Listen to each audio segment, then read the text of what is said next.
Hello guys, स्वागत है आपका सिटीजन जी चैनल पर। और आज आप देखने वाले हो 2023 में रिलीज हुई viral splatter comedy film Cocaine Bear का ब्रेकडाउन, जिसकी डायरेक्टर हैं एलिजाबेथ बैंक्स। रिलीज होने से पहले ये इंटरनेट पर वायरल हो गई थी क्योंकि ये बेस्ड है एक सच्ची घटना पर, जिसमें एक भालू ने 34 किलो ड्रग्स गटक ली थी, जिससे उसका नाम पड़ गया था पाब्लो एस्कोबार।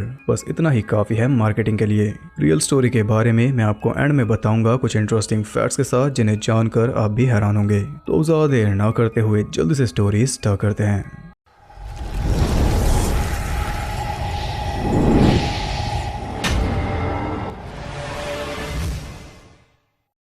मूवी स्टार्ट होती है 1985 में। हम देखते हैं ड्रग स्मगलर एंड्रू सी थॉर्नटन 2 को, जो कि प्लेन से ड्रग्स गिराता हुआ जा रहा था और वो गिर रही थी एक नेशनल पार्क में। बाद में वो खुद भी एक बैग लेकर कूद रहा था, लेकिन तभी उसका सर लग गया प्लेन में और वो जा गिरा सीधा नॉक्सविल में एक घर के सामने। गिरते ही मौके पर उसकी मौत हो गई। उसकी पहचान की डिटेक्टिव बॉब ने और उसके साथ ही ऑफिसर रिबा। बॉब समझ गया कि ये ड्रग्स हैं सिड वाइट नाम के डीलर की, और ये पूरे ड्रग्स नहीं हैं, बाकी गायब है जिसे ये ढूंढेगा। अब इसमें प्रॉब्लम यह है कि हाल ही में इसने एक डॉग को अडॉप्ट किया जिसका नाम है रोजेट। इसे चाहिए था लो मेंटेनेंस वाला डॉग, लेकिन मिला उल्टा। रोजेट बहुत सैसी है, उसे बहुत ज्यादा केयर चाहिए जो इसका काम अलाउ नहीं करता। फिर इसके बाद हम पहुंच जाते हैं उसी नेशनल पार्क में जहाँ पर एक कपल हाइकिंग कर रहा था, एल्सा और ओलफ। ड्रग्स के बैग उनके आसपास ही लटके हुए थे। वहां पर उन्हें नजर आया एक भालू जो काफी अजीब हरकतें कर रहा था, जैसे कि पेड़ में बार बार अपना सर मारना। इससे पता चलता है कि इस भालू ने वो ड्रग्स खा ली है और फिलहाल ये हो चुका है सरफिरा। ये देखकर वो दोनों हैरान थे कि तभी भालू ने उन्हें भी देख लिया, और इससे पहले कि वो कुछ समझ पाते भालू आ गया एकदम उनके करीब, और उसका मूड काफी खराब था। ओलफ कह रहा था कि पैनिक मत करना और भागना तो बिल्कुल भी मत, लेकिन एल्सा ने पहला काम यही किया कि वो जान बचाने के लिए भागी, पर इससे फायदा कुछ भी नहीं हुआ। भालू ने झपट कर उसे ओलफ के सामने ही चीर डाला। तब ओलफ के सामने भी कोई रास्ता नहीं बचा सिवाय भागने के। उधर हम देखते हैं सिड को, जिसकी वो ड्रग्स थी।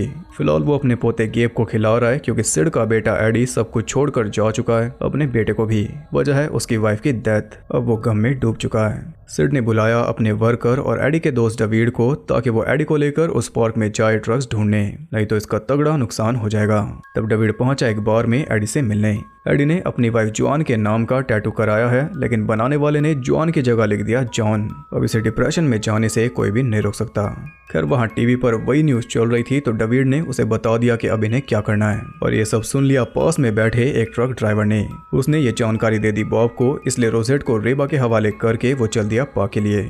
इसके बाद हम देखते हैं सरी नाम की नर्स को, जो अपनी बेटी डीडी को घर पर छोड़कर चली गई नाइट शिफ्ट करने। अगली सुबह डीडी को जाना चाहिए था स्कूल, लेकिन अपने बेस्ट फ्रेंड हेनरी के साथ वो भी चल दी पार्क में एक झरने की पेंटिंग बनाने। अब हल्का होने के चक्कर में हेनरी अपना बैग इसके घर के बाहर ही भुलाया। सरी काम से वापस आई तो वो आराम से नहा धोकर सो रही थी कि तभी फोन आ गया स्कूल से कि आपकी बेटी स्कूल नहीं आई।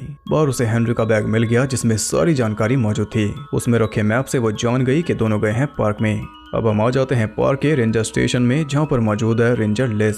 वहाँ पर वेस्ट नाम का एक लड़का आता है जो असल में चोर था। कुछ मिला नहीं तो उसने कैंडी सी चुरा ली, लेकिन लिज ने उसे ऑलमोस्ट पकड़ लिया था कि तभी वो उसे बातों में फंसाने लगा। और उसी वक्त वहाँ पर आ गया वाइल्ड लाइफ एक्टिविस्ट पीटर, इसलिए लिज ने वेस्ट को भगा दिया।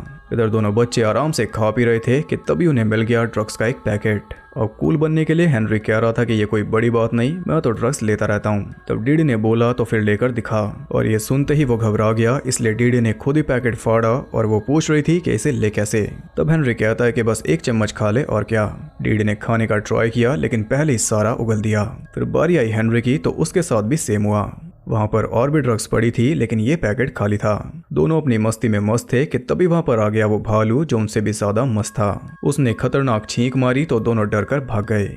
उधर सरी स्टेशन तक पहुंच चुकी थी, जहां पर उसे जाना था। वहीं पर वो दोनों भी जा रहे थे, इसलिए पीटर ने उसे साथ ले लिया, जिससे लिस तो खुश नहीं थी। उनके निकलते ही वहां पहुंच गए डेविड और एडी। लिस सरी को बता रही थी कि यहाँ पर टीनेजर्स का एक गिरोह है जो हाइकर्स को लूटता है चाकू दिखाकर, लेकिन वो ग्रुप आज तक इसे नहीं मिला, नहीं तो एक कब का उन्हें सुधार देती। हालांकि वो ग्रुप है वेस्ट का, जो कुछ देर पहले तक किसी के साथ था, लेकिन इसे नहीं पता कि वो चोर है। उसके ग्रुप में है पोनीटेल और स्टैश। डेविड वॉशरूम में पहुंचा तो उन तीनों ने उसे घेर लिया। छोटे मोटे चोरों को नहीं पता कि वो पंगा ले रहे थे एक स्मगलर से। वो नहीं माने तो डेविड ने उन तीनों को वहीं पर बिछा दिया, लेकिन इस बीच चाकू लग चुका था उसके शोल्डर में। एडी अंदर आया तो स्टैश के पास उसे मिला एक पैकेट। उन्होंने स्टैश को जगाया और पूछा कि बाकी माल किधर है। उसने बताया कि माल हमने छुपा दिया था एक गजीबो में और रात को हम उसे लेने जाने वाले थे, लेकिन अब तो ये लेकर जाएगा इन दोनों को। वो तीनों गए थे अलग रूट पर और ये तीनों जा रहे हैं अलग पर। वो तीनों उस जगह पर पहुंच चुके थे जहां डीडी का लंच पड़ा था। तभी हेनरी ने सरी को आवाज दी तो वो देखती है कि हेनरी चढ़ा हुआ था एक पेड़ पर। वो बताता है कि एक भालू ने हमारे ऊपर हमला किया और वो डीडी को साथ लेकर चला गया। ये बात सुनकर सरी परेशान हो गई, लेकिन पीटर का कहना था कि भालू तो बड़े शांत होते हैं। बस ये बोलने की ही देर थी कि तभी भालू ने उन पर अटैक कर दिया। लिज उसे शूट कर रही थी, इसलिए भालू ने उसे सही जगह पर काट लिया और बचते हुए पीटर जा गिरा ड्रग्स के भंडार पर। लिज की हालत खराब थी, इसलिए वो तो चली गई वापस हेल्प लाने। सरी छुपी हुई थी हेनरी वाले पेड़ के पीछे और पीटर चढ़ गया साथ वाले पेड़ पर। हेनरी कहता है कि अब तुम सेफ हो, भालू पेड़ पर नहीं चढ़ सकते। तो पीटर उसे बताता है कि वो चढ़ सकते हैं, जो कि सच है, लेकिन फिर ये पेड़ पर क्यों चढ़ा? सिर्फ हेनरी को देखकर। अब भालू हेनरी वाले पेड़ तक आ चुका था जहां पर सरी थी। वो ऊपर चढ़ रहा था हेनरी को पकड़ने के लिए, तो हेनरी और ऊपर जाने लगा, लेकिन भालू से दूर वो नहीं जा पाया। भालू एकदम उसके नजदीक आ चुका था और यहाँ पर सबको लगा कि हेनरी तो गया, लेकिन तभी भालू रुक गया क्योंकि उसने स्मेल कर ली ड्रग्स जो कि लगी हुई थी पीटर की बॉडी पर। जल्दी से उतरकर वो दूसरे पेड़ पर चढ़ा और सीधा ही पीटर को चीरने लगा। इसी बीच हेनरी और सरी वहां से भाग गए। पीटर मारा गया और उसके ऊपर से सारा ड्रग्स चाट कर भालू भी चल दिया। हेनरी सरी को बताता है कि डीडी उस तरफ गई थी, इसलिए दोनों उसी तरफ चल दिए। इधर लिज वापस पहुंच गई स्टेशन में, तो वेस्ट और पोनीटेल वहीं पर बैठे थे एम्बुलेंस को फोन करके। साथ में वो चोरी भी कर रहे थे और इस बार लिज ने उन्हें पकड़ लिया, लेकिन इससे पहले कि वो कुछ कर पाती वहां पर आ गया वो भालू। स्कीम के तहत पोनीटेल ने दरवाजा खोला और लिज ने गोली चलाई, लेकिन वो गोली पोनीटेल के सर के आर पार हो गई और भालू भाग निकला। उन्हें लगा कि भालू चिमनी के रास्ते अंदर आ रहा है, इसलिए डर के मारे वेस्ट दरवाजे से चिपक गया, तो भालू ने वहीं से उसे दबोच लिया। कुछ देर बाद बॉब वहां पर पहुंचा, लेकिन स्टेशन को बंद देखकर वो बाहर घूमकर आगे चला गया। उधर सरी और हेनरी को एक पत्थर पर खून मिला, लेकिन असल में वो था पेंट। डीडी पूरे रास्ते सुराग छोड़कर गई है जिनके जरिए ये उस तक पहुंच जाएंगे। उधर एम्बुलेंस स्टेशन पहुंच चुकी थी और उसमें आए थे बेथ और टॉम। दरवाजा उनसे खुल नहीं रहा था क्योंकि आगे पड़ी थी पोनीटेल की लाश। किसी तरह वो अंदर आए तो बेथ गई लिज के पास जो अब भी जिंदा थी, और टॉम गया सामने वाले रूम में जहां पर उसे मिले वेस्ट के टुकड़े। भालू भी वहीं पर था, इसलिए टॉम ने चुपचाप दरवाजा फिर से बंद कर दिया, लेकिन भालू ने उसे दरवाजे के नीचे दबा दिया। ये देखकर बेथ लिज को लेकर निकली और उसे एक स्ट्रेचर पर लेटाकर बांध दिया। अब वो टॉम का वेट कर रही थी, जबकि लिज कह रही थी कि चलो। अंदर टॉम का हाल बुरा था। उसने अपना बैग उठाकर भालू को मारना चाहा तो वो दूर जा गिरा, लेकिन भालू को लगा कि शायद वो भी ड्रग्स है, इसलिए वो बैग की तरफ चल दिया और टॉम को मौका मिल गया भागने का। लेकिन जैसे वो बाहर निकला बेथ ने गाड़ी भगा दी, फिर भी किसी तरह वो ऊपर चढ़ गया। भालू उनके पीछे लग चुका था, इसलिए लिज गोलियां चला रही थी, लेकिन बात नहीं बनी। तभी भालू कूदकर अंदर घुस आया और लिज जा गिरी बाहर। रोड पर चेहरा घिसने से वो मारी गई। भालू ने टॉम का हाथ फाड़ दिया था और वो अब भी नहीं रुक रहा। इसी चक्कर में गाड़ी क्रैश हो गई और बेथ जाकर गिरी सीधा बाहर। कुछ इस तरह इन तीनों को मारकर भालू फिर से चल दिया वापस। इधर ये तीनों गजीबो की तरफ बढ़ रहे थे, लेकिन उनसे पहले वहां पहुंच चुका था बॉब और ड्रग्स पड़ी थी छत पर। जब तक ये तीनों वहां पहुंचे ड्रग्स गायब थी। ये देखकर डेविड को लगा कि स्टैश ने उनका पागल बनाया, इसलिए डेविड ने उसके ऊपर गन तान दी, लेकिन डेविड के ऊपर भी ऊपर से ही गन तानी हुई थी बॉब ने, और ड्रग्स भी उसके पास है। डेविड की गन उसने फिकवा दी, लेकिन अब नीचे आने का कोई रास्ता उसे नहीं मिल रहा। इसी का फायदा उठाकर डेविड फिर से गन उठा रहा था, तो बॉब ने गोली मारकर उसकी 2 उंगलियां उड़ा दी जो साथ में थी भी नहीं। अब नुकसान हो गया था, इसलिए डेविड गन उठाकर गजीबो के नीचे छुप गया, तो इन दोनों को बॉब ने वहीं पर लेटा दिया। हालांकि लेटने से पहले एडी ने डेविड की दोनों उंगलियां उठाकर अपनी जेब में रख ली। उधर सरी को रिवर के पार मिल गया था डीडी का स्वेटर, और हम देखते हैं कि डीडी छुपी है भालू की गुफा के अंदर। आगे उन्हें मिल गया ओलफ, जिसने डीडी को देखा था, इसलिए वो उन्हें साथ लेकर चल दिया। इधर सभी वेट कर रहे थे कि पहले हार कौन मानेगा, तभी वहां पर आ गया भालू उन सभी को हराने। वो आकर एडी को सूंघने लगा। ऐसे ही वो बेहोश हो गया और एडी दब गया उसके नीचे। एडी बताता है कि ये भालू फीमेल है और उसकी बात सबने मान भी ली, क्योंकि उससे बेहतर किसे पता होगा। अब बॉब से समझौता करके डेविड एडी को निकाल रहा था, तो भी उसकी जेब से गिर गया एक पैकेट, जिसकी स्मेल भालू को आ गई। जल्दी से उठकर उसने ये पैकेट भी खा लिया और इसके बाद वो आ गई मौज में। अपनी मौज में वो एडी को मार देती, इसलिए बॉब ने उसका ध्यान बटा दिया पैकेट्स दूर फेंक कर। फिर बॉब ने उन्हें बोला कि तुम भागो। ये सुनकर स्टेज तो भाग गया, लेकिन डेविड जाने को तैयार नहीं था।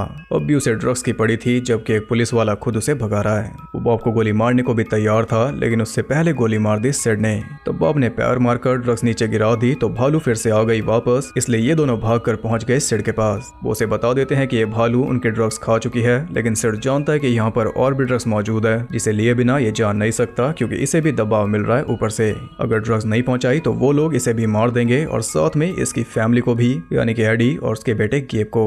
ये सुनकर एडी और डेविड भी उसके साथ चल दिए। वो तीनों गजीबो के पास जाते हैं तो बैग वहां से गायब था, उसे ले गई भालू। वो बॉब से पूछ रहे थे कि भालू किस तरफ गई कि तभी वहां पर आ गई ऑफिसर रिबा, जिसे देखकर बॉब काफी खुश हुआ, लेकिन असल में वो काम कर रही है सिड के लिए। रोजेट को ये छोड़कर आई है अपनी कार में। बॉब अपनी आखिरी सांसें ले रहा था, इसलिए वो बता देता है कि भालू गई नॉर्थ में। बस इसके बाद वो भी चल बसा। उधर भालू उस बैग को लेकर जा रही थी अपनी गुफा की तरफ, और उससे पहले वहां पहुंच चुका था ओलफ उन दोनों को लेकर, लेकिन वो बाहर से ही वापस चल दिया। अंदर जाकर इन दोनों ने देखा कि वहां पर दो भालू के बच्चे भी मौजूद थे, वो भी नशे में धुत। इन्हीं के लिए वो बैग लेकर आ रही है, और डीडी को भी वो अपना बच्चा समझकर यहाँ पर ले आई। ये पता चल रहा है उसके पैर में गड़े भालू के दांत से। डीडी को देखकर दोनों खुश थे, अब बस उन्हें निकलना था बाहर, लेकिन भालू आ चुकी थी, इसलिए वो चल दिए दूसरी तरफ जहाँ पर बह रहा था झरना। एक बैग वहाँ पर भी लटका हुआ था। भालू से पहले ये चारों भी वहां पहुंच गए, और रास्ते में इन्हें मिली थी ओलफ की लाश। भालू ने उसे भी मार डाला। अंदर एक बैग उन्हें मिल गया, लेकिन सिड को और चाहिए थे। ये देखकर रीबा वहां से जाने लगी तो सिड ने उसी के ऊपर गन पॉइंट कर दी। तब डेविड ने आगे अड़कर उसे जाने दिया। फिर ये तीनों भी वहां पहुंच गए जहां वो तीनों छुपे थे। भालू के बच्चे सिड पर झपट पड़े उसके पास बैग देखकर, तब सिड उन्हें मारने लग गया। वो एडी को बोल रहा था कि इन्हें शूट करो, लेकिन एडी ने अपनी गन साइड में रख दी। तब सिड ने अपनी गन उसकी तरफ फेंकी तो उसे पकड़ लिया सरी ने। अब हर कोई शांति चाहता था सिवाय सिड के, तो हेनरी ने लेक्चर देकर उसे भी शांत कर दिया, लेकिन तभी ऊपर से वहां पर आ गई भालू। उसके नीचे आने से पहले ही सरी दोनों बच्चों को लेकर पानी में कूद गई, और उनके पीछे कूद रहे थे डेविड और एडी।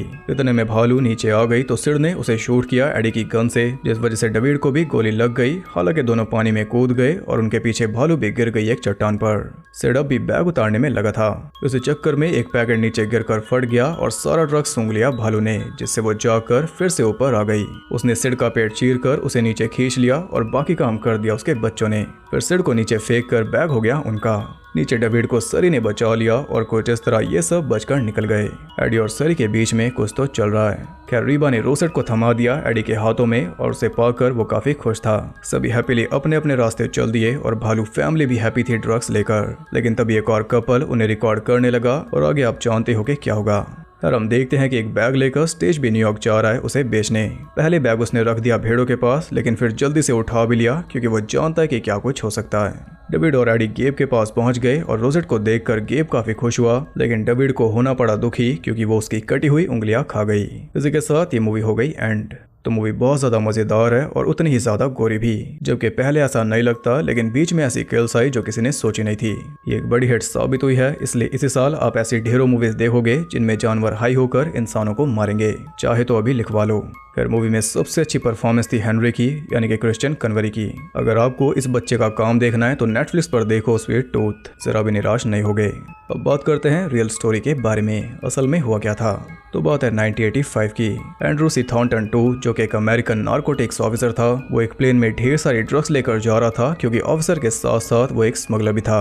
प्लेन में लोड ज्यादा था, इसलिए एंड्रू ने थोड़े बैग्स नीचे फेंक दिए जो गिर गए एक नेशनल पार्क में। फिर उसके बाद वो खुद भी प्लेन से कूद गया ढेर सारी ड्रग्स अपने ऊपर लाद कर, लेकिन बदकिस्मती से उसका पैराशूट ओपन नहीं हुआ, इसलिए वो जा गिरा नॉक्सविल में एक घर के सामने और गिरते ही मर गया। जो ड्रग्स नेशनल पार्क में गिरी थी उसे खा लिया था एक भालू ने, और ओवरडोज की वजह से वो मर गया। उसकी बॉडी मिली थी 3 महीने बाद 40 खुले हुए कंटेनर्स के साथ। जो ड्रग्स उसने खाई थी उस वक्त उसकी कीमत थी $20 मिलियन। अब वो भालू डिस्प्ले पर लगा है केंटकी फन मॉल में, और उसके नाम है कोकेन बेर या फिर पाब्लो एस्कोबेर। मूवी में जो कुछ आपने देखा वो थी हॉलीवुड की लिबर्टी। असल में उस भालू ने किसी को भी नहीं मारा था, बल्कि वो तो 5 मिनट के अंदर ही मर गया था, ऐसा माना जाता है। लेकिन उन 5 मिनट्स में वो इस धरती का सबसे खौफनाक जीव रहा होगा। बस इसी आइडिया को लेकर इस मूवी का प्लॉट तैयार किया, और मूवी आपके सामने है। रियल स्टोरी पर बेस्ड है, लेकिन है पूरी फिक्शनल। तो बात करते हैं इंटरेस्टिंग फैक्ट्स के बारे में। कोकेन बेर इसका वर्किंग टाइटल था, वो मूवी का नाम नहीं था, लेकिन मेकर्स के दिमाग में कोई नाम नहीं आया, इसलिए इसी नाम से मूवी रिलीज कर दी। ये मूवी डेडिकेटेड है सिड यानी कि रे लियोटा को। रे की आखिरी फिल्म है, क्योंकि 26 मई 2022 को उनकी डेथ हो गई थी ये मूवी पूरी करने के बाद। ये टॉम यानी कि स्कॉर्सेज़े की पहली फिल्म है। कैरी रसल, मैथ्यू रीस और मार्गो मार्टिनडेल पहले काम कर चुके हैं दी अमेरिकन्स में और उसमें तीनों रशियन स्पाइस थे। कैरी रसल, एल्डन एरनरिच और ओशिया जैक्सन जूनियर काम कर चुके हैं स्टार वार्स फ्रेंचाइज में। एल्डन और मार्गो थे ब्यूटीफुल क्रीचर्स में। जेसी टाइलर फर्ग्यूसन और एलिजाबेथ बैंक्स दोनों मॉडर्न फैमिली में थे। इसमें जेसी है पीटर और एलिजाबेथ है डायरेक्टर। मूवी रिलीज हुई थी 24 फेब को ओशिया जैक्सन जूनियर के जन्मदिन पर। कुछ फिल्मिंग लोकेशंस वही हैं जो यूज हुई थी वाइकिंग्स टीवी शो में। ये मूवी बेस्ड है ब्लूग्रास कॉन्स्पिरेसी नाम की बुक पर। तो ये थे कुछ अनसुने फैक्ट्स। आई होप आपको पसंद आए। अगर आपको ये वीडियो और मेरे एफर्ट पसंद आए तो इसे एक लाइक जरूर करना और कमेंट करके बताओ कि कौन सी किल सबसे ज्यादा ब्रूटल थी, क्योंकि ब्रूटैलिटी की इसमें कोई कमी थी नहीं। ऐसे और इंटरेस्टिंग वीडियोस देखते रहने के लिए चैनल को सब्सक्राइब करके बेल नोटिफिकेशन कॉल पर सेट कर लो ताकि नोटिफिकेशन आपके फोन में हमेशा हाई रहे। और ज्यादा कनेक्टेड रहने के लिए आप मुझे इंस्टाग्राम पर फॉलो कर सकते हो, वहाँ आपको बहुत कुछ जानने के लिए मिल जाएगा और साथ ही बाकी जगहों पर भी जिनके लिंक्स आपको नीचे मिल जाएंगे। तो मैं मिलता हूँ आपसे अगली वीडियो में, तब तक के लिए सबको बाय।